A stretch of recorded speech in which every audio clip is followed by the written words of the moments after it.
Do this. Okay. Um. So off the bed, I want to say that I'm not qualified to have this conversation with you, and therefore I'm not having this conversation because I'm qualified or because you know, I have become an expert in the area. And it's also not serving as advice. However, I just thought it would be a very interesting place to start a dialogue with, or just to have it at the back of your head, right? Or just to have it at the back of your mind, in case at any given point in time you are experiencing conflict and you're trying to resolve conflict. And I have this conversation as well because maybe it'll be an interesting takeaway for or a good conversation starter when you are courting or when you're married, because I know, and especially if you want to get married, right? If you want to get married, you would have to come to terms with the fact that you are going to come into conflict with the person that you're dating or with your spouse, or with your friends or whatever relations that you have. As long as you're a human, conflict generally is actually inevitable. And so I really just want to let's start, right? So I was listening to this podcast and these people were talking about how to argue well, right? How to argue well, like how they can, because they're a couple that has this podcast. Is like what are some of the things that they've learned over the years? How do you argue well? And one of the things that they mentioned that I want to have this conversation on is, guys, I didn't realize my ears were so small. Is how the environment in which you grew up shapes how you argue or shapes how you deal with confrontation or how you deal with conflict. And so they're having this conversation, and so the question that was asked is, how did you observe arguments or conflict in the home where you were raised as well as in the community where you grew up? And I'm gonna start with this beautiful embarrassing example, and I just want to put a disclaimer out there. This is not who I am, okay? The example that I'm giving, I was that person, but I haven't been that person in a very, very long time because I have learned from this particular experience.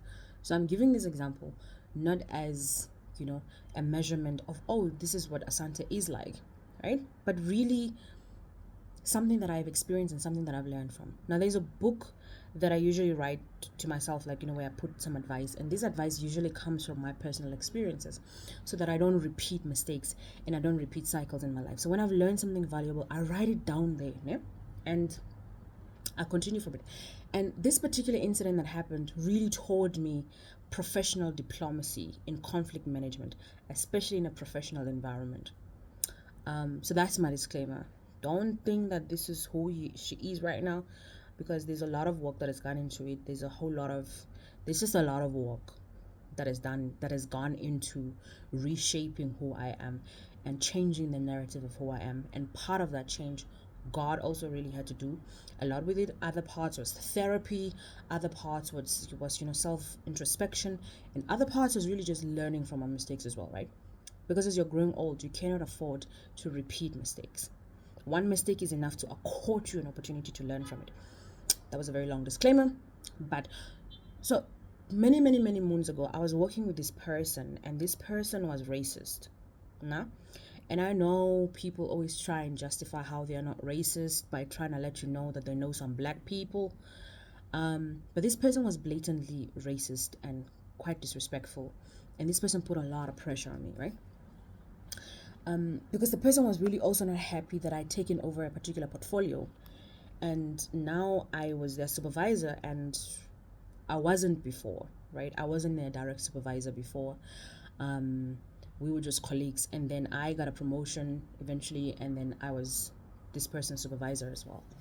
And so this person was not very, very happy with that. And so really the racism really continued. And there was one particular incident that happened where I had enough of it, right? I was like, I'm done. And I was like, you know what? I stormed into this person's office and it literally got like almost physically violent, right? It almost went to fist fighting. But I literally remember taking this person and just holding them against a wall. Ek was kwaad geweest. Ek was kwaad geweest, mense. I have never seen myself get that angry and that handsy with somebody's child. This person was even older than me though. I just held that person on there. I was like, vandag, today man, let it end today. I got so sick and tired. I was like, you know what, let it end vandag.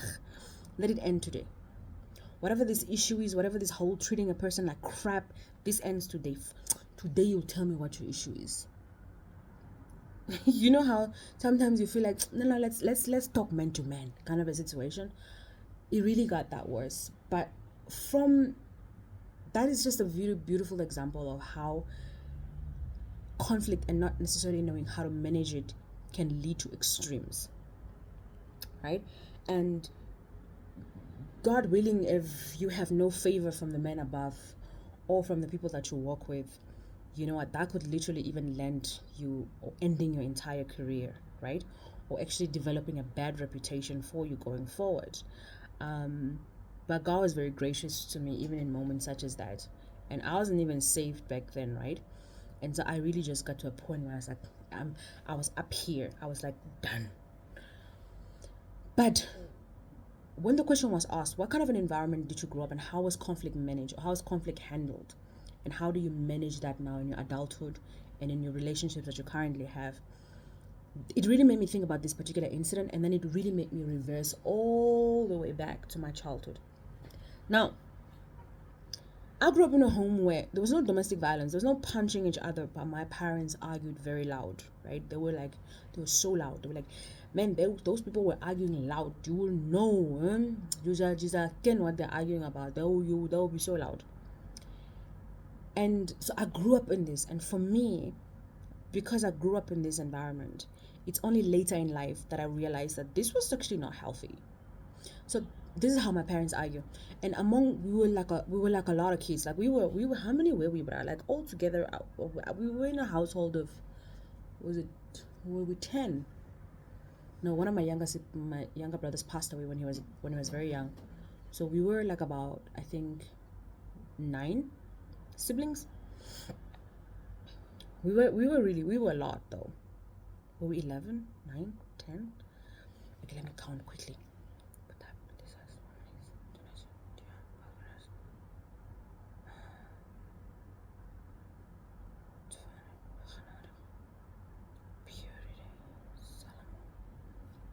Oh, we were 11 children. One passed away. So practically it was 10 of us, right? And so for us, like, conflict among the siblings was a little bit, there were levels to these things, please, né? If you're in the same age group, usually those people would argue together. If we were like in the same age group, like we would like have fist fights, because we really had respect for people that were older than us, right? We were taught to accord respect for people that were like older than us.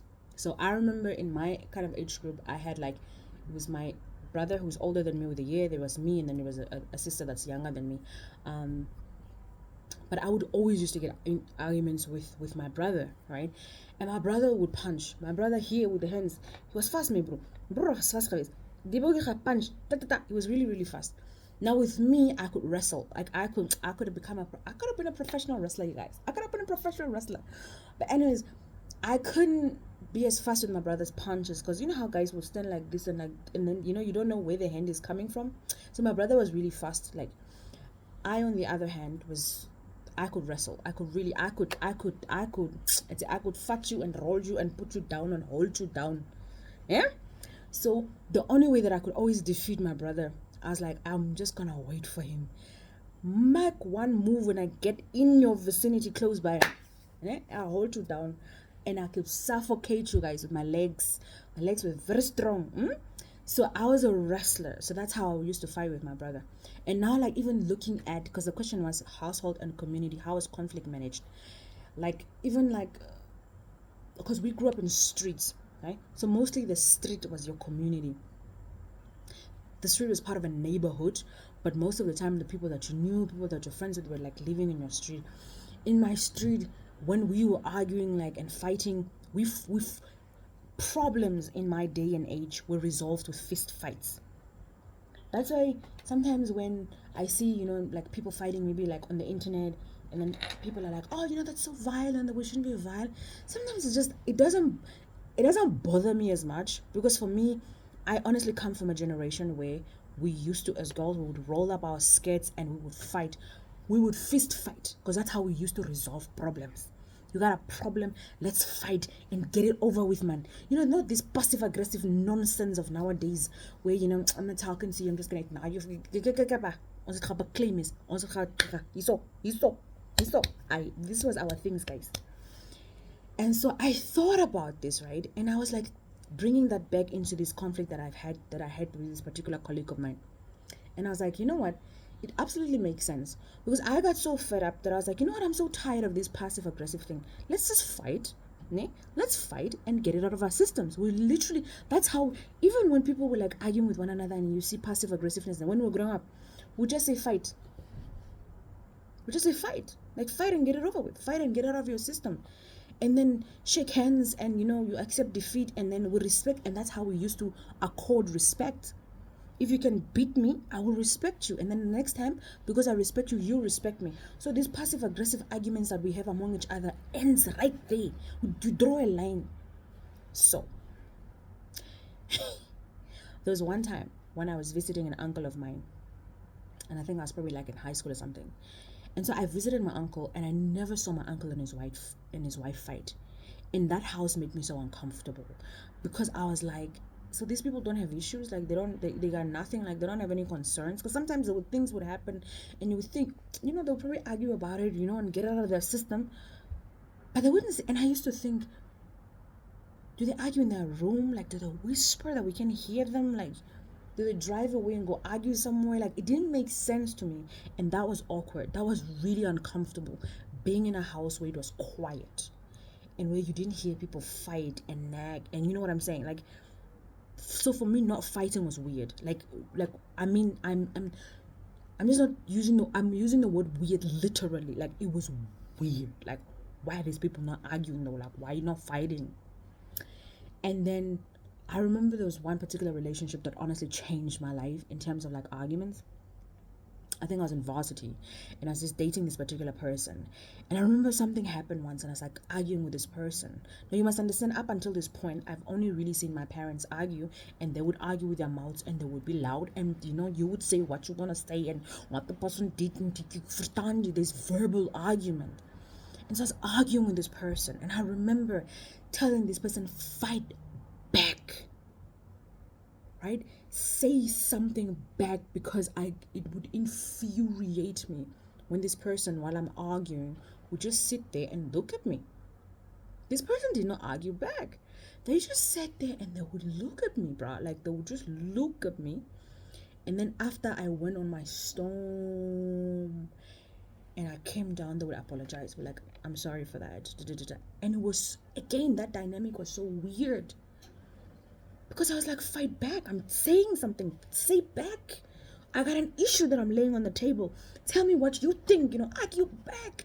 And guys, it was so dear mekaar gewees. I was just like, what? And when I got to know this person and I got to know this person's family, I was like, we belong to two extremes. This person came from a family where they did not confront one another when they were, I don't even know how they argued. These people were just as weird as my uncle and his wife, who were not arguing in a way that I saw them arguing, right? And then I don't know in their lives how they honestly resolve conflict, but this person, when they were angry, they would just be avoidant, they would be quiet, they would ignore you, they would give you a cold shoulder. You had to dig like you were a gold miner, my friend. You had to dig to find out what was actually wrong with this person. What is wrong with you? Like, because you don't even sometimes know, are you... Yes, just a second. Anyways, right, so we belong to two extremes, where this person was completely avoidant, they were not confrontational. You had to dig, you had to sweat for eventually for this person to tell you what is actually wrong, or what you've actually done that upset them or that hurt them. Me, on the other hand, I was like, let us talk. and get it out of the system. I mean, that's the kind of arguments that I had. So when these people were asking, how did your childhood shape how the conflict was managed, I actually didn't think about the fact that how conflict was managed in my household or where I grew up would actually have a significant impact on how I have arguments or how I have conflict, not just arguments, but how I have conflict with other people and how I resolve conflict with other people. So I think this is a conversation that's important, or this is a question that I think it's important for us to ask ourselves. How was conflict managed in your household? And I think, honestly, guys, you know how people always tell you, like, I don't know if somebody's told you this, but I've heard this, like, I've heard this over over my lifespan. You never really know who a person is until they get angry. So sometimes people would deliberately make other people angry, so they can see what kind of a person are they when they're angry. Because when you're getting to know a person, when you're courting a person, even the person that you're gonna marry, right? When you're like, especially as a Christian, like, because you cannot be like shagging up and having sex and resolving conflicts with just having sex and shutting the person up, because that's what you can do as well, right? Not confront issues and just have sex when you're completely mad and angry and think, oh my god, that sex is so amazing because it was like angry sex, you're just so great. You're not resolving any kind of an issue, you're just brushing things under the table, you're just building things up, right? But really finding a balance of healthy argument is important. But I think you can only find a balance if you actually investigate, how do people argue? Like, how did people resolve conflict when something was wrong? Because a lot of us in the Black community, especially when you're children, we never get an opportunity to express ourselves when we're upset. We never get an opportunity to express ourselves when we're hurt. I remember there was one time when my dad, guys, I remember this incident like it was yesterday. I'm so sore about it still. I think God needs to help me forgive and forget this in particular incident, but there was baie seer gewees, guys. There was not seer gewees.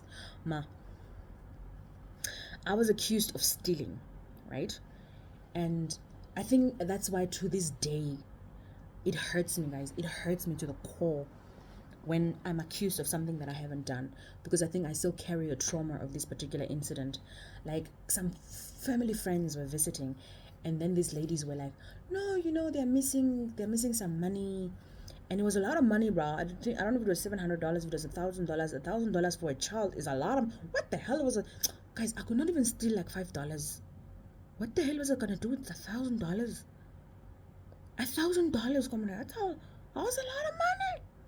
And so these ladies were like so chilled about it, right? They're like, no, I had the money. I remember I put it in the pillow, and and these people were my parents as guests, guys. So I understand why my dad whooped my butt that day, because it was also embarrassing to them. Like, how can you steal from their guests? It's just an embarrassing thing, honestly, guys. It truly is. I understand them, from a parent's perspective, like how embarrassing it is, and how because now you probably don't even have that money, but now you're probably thinking these people will assume that you need to repay them because it's your children that stole the money. But let me not think about the parent's side right now. I want to think about my side as a child, because this is my story, man. Anyways, so the people were like, no, they're missing some money. They put it in the pillow. They put it where. Now it's not there. And da-da-da-da-da. And then my dad just jumped to me, bruh. I don't know if I was the only child that was around that time. I don't know. But I think they were even like, I think my brother, another brother of mine was also there. And that brother could also like to steal, man. But I don't know if he was actually available or not. So I was just like, I apologize to my brother if you ever see this. But how will you know it's you? I have many brothers. Soapy soap. How you know it's you? I'm talking about you. I said, man. So I was accused. I was the one that was accused. And then my dad was like, where is the money? I was like, what? I don't know. Yeah, you were the one that was here in the living room. Because I think the people were sleeping in the living room, Yeah, you were somewhere here in the living room. What? It's guys, I was just accused that I stole the money and I was beaten. And like, there's different kind of whoopings. There's whooping when you're frustrated. There's whooping, when you've honestly done something wrong and you're being disciplined. Guys, there's another type of whooping, that you're whooped because your parent is embarrassed and they're trying to prove a point and they're mad. Yeah, I was beaten. I was not even whooped. I was beat, ek was geslaan. But it broke my heart. It broke my heart, and I was like telling them I didn't do it. And the thing that upsets me to this day, right, when somebody honestly accuses me of something that I haven't done, is because if I'm telling the truth, I'm not believed. So I'm trying to tell the truth in a way that I would be believed, but that will probably, so I start questioning myself, like, the truth that I'm telling you, does it look truthful? Does it look fake? What should I do with my face? Should I cry? What should I do to prove to you that I'm actually telling the truth, right? And it just puts you in a just puts you in a horrible situation up here, especially for me. And so, girl, I was accused, I was beaten, and not long after I was beaten, the ladies found the money, because the money was not lost. They just forgot where they put it, and they were trying to remember the last place that they, you know how that is, sometimes you put something here, and then when you're looking for the things, your brain can only take you as far as the last place that you saw what you saw. That was the situation. So the ladies thought maybe they'd put the money in the pillow, but I think maybe in the morning they'd taken the money and put it in a purse or something like that. And then just after I was beaten, crying, they found the money. I'm like, oh my goodness, we're so sorry. The money was here. And my dad never apologized. I don't know, maybe he was too embarrassed to apologize, but I never got an apology. It was almost to say, you know what? Take the beating for whenever you do something horrible the next time. And that hurt me, guys. That hurt me, cow. That hurt me so much. And I don't know why. How did I get to this story? But I really don't know how I got to the story. I don't know if I got to the story because I was trying to make a point of some sort. This is the thing that I always do. I sometimes do forget why I tell stories, but I tell the story within a story within a story within a story, and sometimes I dig myself in such a deep hole that I don't know how I come out of. But what I'm trying to say is, I don't know what I was trying to say. So let me just get back to the last thing that I remember that I was saying, is it's important that we have these conversations. It's important that we learn how people argue. It's important that we understand the trauma that people are coming with, not to deliberately make a person angry so you can see the other side of who they are, but really to ask questions like, you know what, this is how I have resolved problem like this is how sometimes I've resolved a problem like this, because there are problems where I have been confrontational, there are problems where I've just wanted to fight to resolve it, because I was like, let's get it over with, let's get it over with, I'm done, like almost quickly and get it twag, man, let it end. I almost even long stories. Let it end right now. Come, let's deal with it. There are times when, depending on the sensitivity of the matter, I have been passive aggressive. There are times when, I remember there was one time when I honestly felt so betrayed by a friend. I felt so betrayed by a friend, and I got so hurt that the betrayal was in a way that I felt like my safety was at risk, because yeah, there was a whole situation that I had even had a restraining order against somebody, and I really just felt like my friend was not protecting me, and my friend was not, she wasn't being my friend, she was not being loyal to me, right? And I told myself, you know what, I'm just not gonna be friends with her right now. I'm just gonna stay away for my own safety, because I honestly felt like my security was at risk. And I told myself, you know what, I'm gonna stay away from this whole friendship, and maybe one day when I develop the courage, I'm gonna have this conversation with this person, because up until that point, I really thought they should know. They should have known. They should have known how unsafe this made me feel. They should have known how scared I was. Getting a restraining order is not something that is easy. Like, you don't just walk in and get like a restraining order. It's an entire process that involves, that involves the judiciary system. Practically, you need to, at the end of the day, end up in court, and for you to go prove your case as to why you require a restraining order, and then only get a restraining order. And even after that, it's really just a bloody document that does not necessarily guarantee your safety as well, right? So I really felt like my friend should have understood what I was going through, and she didn't. And I just told myself, I think for my own safety and for my own sanity, I felt like I was the only person that could protect myself at that point. So I stayed away from this particular friendship, right? So there are times when, I have stayed away. I have completely avoided situations. There are times when I have never spoken about certain things. So it just depends. When you have these conversations with people, you get to understand the trauma that they come with, right? You get to understand it allows for you to sometimes also not personalize arguments or personalize conflict, or assume, when a person is avoidant, that, oh, it's something that you did, you're not loved, the person is just rejecting you. But sometimes it's not even about you, though. Sometimes it's about what that person has experienced, and the reminder, the all going all the way backwards in time, that triggers that person because of a situation that's happening. And so the best way that they have learned to heal, the best way that they've protected themselves in that particular circumstance when they were perhaps younger or in their lives, is maybe when they stepped away from the situation and they're curled up in this little hole and they feel safe. So sometimes people avoid you not because like you're not loved or you're not important, but that's how they know how to deal with the conflict. So when you bring these two sides together, how did you grow up? How did you manage conflict? What are some of the examples of how you've resolved conflict in the past? Has it worked? Has it not worked? This is how I come from. This is the past that I come from. These are some of my examples. This is how I've seen it resolved in my family. Oh, this is how I've seen it resolved in my family. My family never dealt with conflicts, dude. Like, we just gossip about it, right? Because that's what some families do. Sometimes you assume that when families gossip a lot, that just my goodness, you're like gossip not to feel. No, that's actually how they resolve conflict. Because when I go and tell the other person about what the other person does, and then I get the support of the other person, then all of a sudden I've spoken about it, it's out of my system, and then I can go back to that person that I was gossiping about and continue my life like nothing is wrong. Because that's how we learn how to resolve conflict in that particular environment, right? In other environments, people get really violent and people get very aggressive, because that's also another way of how they've learned to manage conflict. So ons, we beat each other. Ons het gebeklei mee, bro. Ons het gefight, ons het rokkies opgerol. That's why even the other day when I wanted to fight with somebody, it was easy. It was easy for me to do this, man. It was like, I'd say, click, man. Because of where I come from.